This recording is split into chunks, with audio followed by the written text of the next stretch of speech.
Now, come on, you guys did not think I was going to leave you on a cliffhanger, did you? This is Baratier Deep Dive.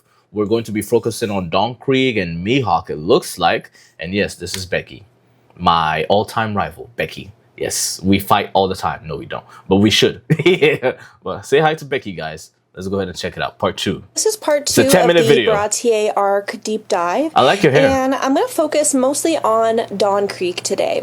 And I want to start by looking at Don Krieg's name. Now, Don is usually used for authority, but something that is given to someone and their power is socially recognized. So, for example, like in the Mafia or Don Quixote de la Mancha, which is a book that I have talked about in other deep dives. And then Krieg in German means war. Now, these two words put together are really interesting when we look at the kind of villain that Don Krieg is. He does not want community, he wants compliance. And his authority is not earned through any sort of moral credibility, but it is created through intimidation and violence. Now, his arrival into the arc is quite interesting. So he arrives at Baratier already defeated. So his fleet has been shattered. His body is failing. So he's not introduced as a triumphant pirate lord. And I think Baratier is the perfect stage for a villain like Krieg. Now, I want to bring up a book that I absolutely love.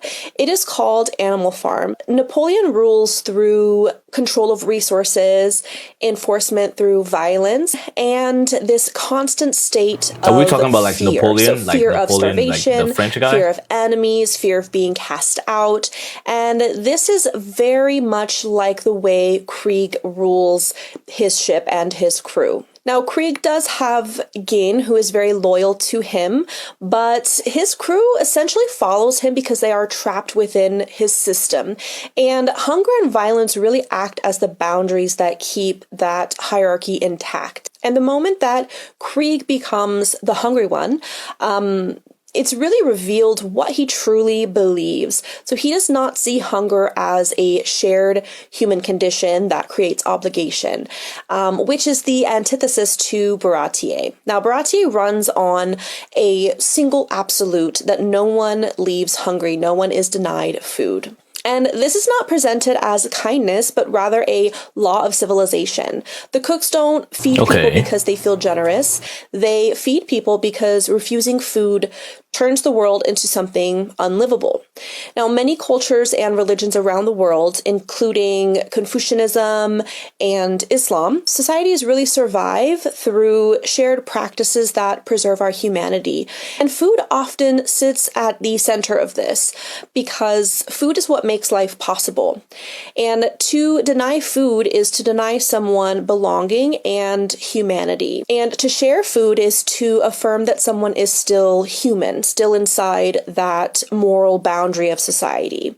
And so when Krieg enters Baratier, he is confronted with a system that he cannot understand because his worldview assumes the opposite. For Krieg, food is leverage, hunger is weakness, and weakness deserves exploitation. And so the moment that Krieg really becomes a true villain is not his poison gas or his armor. It is the act of begging for food, receiving it, recovering, and then betraying the people who gave him food. I will be talking about the Iliad and Odyssey in Arlong Park, but I think it's also really relevant in Baratier as well, because in classic literature, such as the Iliad and the Odyssey, hospitality is a sacred law. I think in English we would say xenia, but this means that providing hospitality to a stranger is to prove that you are civilized, and to accept hospitality and then violate it is not just rude, but it is monstrous. It is not done. And in the Iliad, the Trojan War does not begin because of ambition or territory or even hatred of... Didn't the Trojan War begin... I'm thinking of Troy.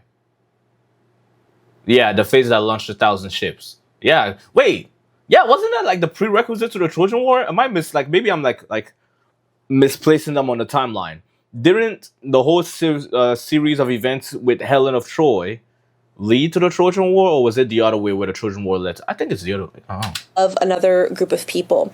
It begins with a violation of this xenia. So Paris is welcomed into Menelaus's house as a guest. He is housed, he is fed, he is protected, and then while he is under that sacred xenia, he steals Helen and flees. This is a huge offense to the laws of civilization, basically. Yeah, I was right. So to violate hospitality is to fracture that moral order that allows civilization to exist. And so the Trojan War that follows, it's not simply political retaliation, but rather the inevitable collapse that occurs when that sacred social law is broken.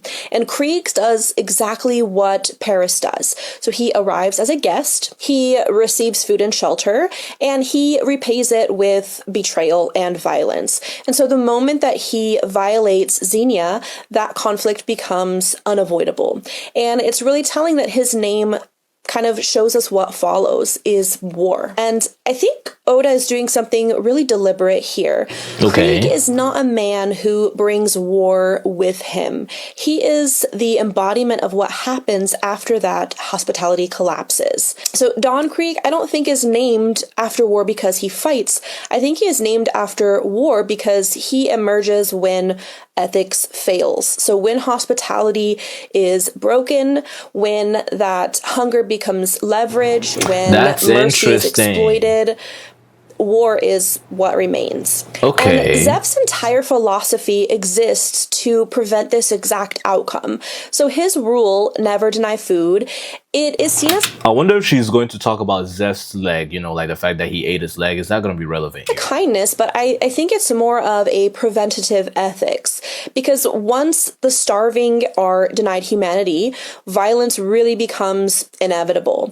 And so Zeph runs Baratier under that same logic, that food is really what separates guest from enemy. So the moment that someone is refused bread, they are no longer bound by an obligation of peace. And Krieg then reveals the opposite. So once he attacks after eating, Baratier ceases to be a neutral ground. It is now a site of war. And I think what's really interesting is Mihawk's appearance after Krieg's violation of Xenia. And I want to explore Mihawk just a little bit through the lens of the Iliad, since we are already talking about that, particularly through Achilles. Now, Achilles is godlike with overwhelming power, and Achilles single-handedly impacted the outcome of the Trojan War.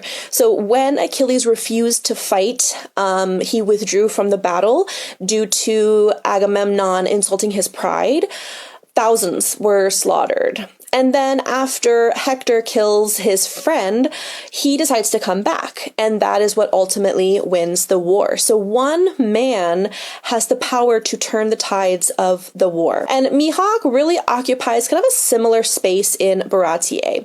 He's not introduced as this grand pirate with a huge territory, a big crew, a fancy fleet. He's basically a title. The world's strongest swordsman. That's all he has. And that is enough because Mihawk is the best. Now, in the Iliad, Achilles is not gentle. He is kind of a hero, but he is also not a very great person. He is capable of extreme cruelty, but his violence is never random.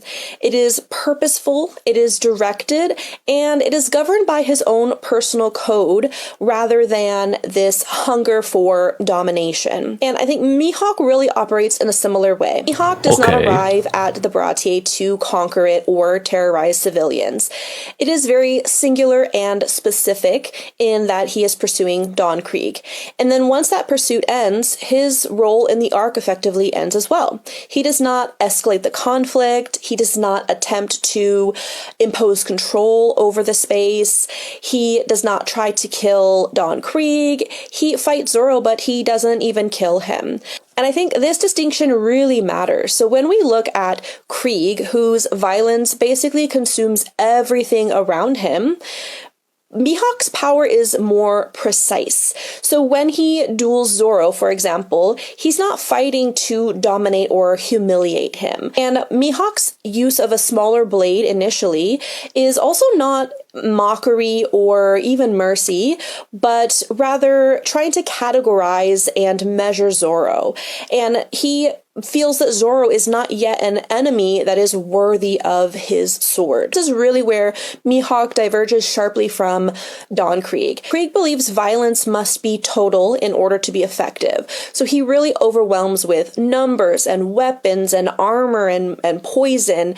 And I think power to Krieg is something that he must constantly prove through domination. Okay. And Mihawk, by contrast, does not need to prove his strength. It is already absolute, so very similar to Achilles in the Iliad. When Achilles appears, the war changes direction. And I think Krieg's ambitions collapse not because Mihawk defeats him directly, but rather because Mihawk reveals just how small Krieg's understanding of true power really is. He simply exists as proof that true power does not need all of this theater that Krieg uses to show how strong he thinks he is. And it's really telling that Krieg responds in the only way that he can, by escalating and being louder and doubling down, which is exactly how false authority behaves when it is exposed. So if you like this deep dive, please let me know what you think about it. There's obviously much more that I can say, and I will be doing other deep dives, revisiting these arcs as I get further along in One Piece. But I hope that you guys enjoy this, and I will be posting an Arlong Park deep dive very, very soon. Welcome back. So this is part 2 of the... Okay, this was amazing. And this is all we're gonna do in this video. So that's why I was making it back to, but dang, you guys are gonna get a lot of book talk videos today, huh? You guys got the first one on Monday. This one is going to be on Tuesday. And then you will get another one on Wednesday. And then there's another one coming up on Friday too. Dang, you guys. Y'all are lucky. Y'all eating good today, huh? But yeah, so I hope you guys enjoyed this video. Make sure to leave a like, comment, subscribe. Go and follow Becky. There's going to be down in the description below. And yeah, I'll see you guys tomorrow.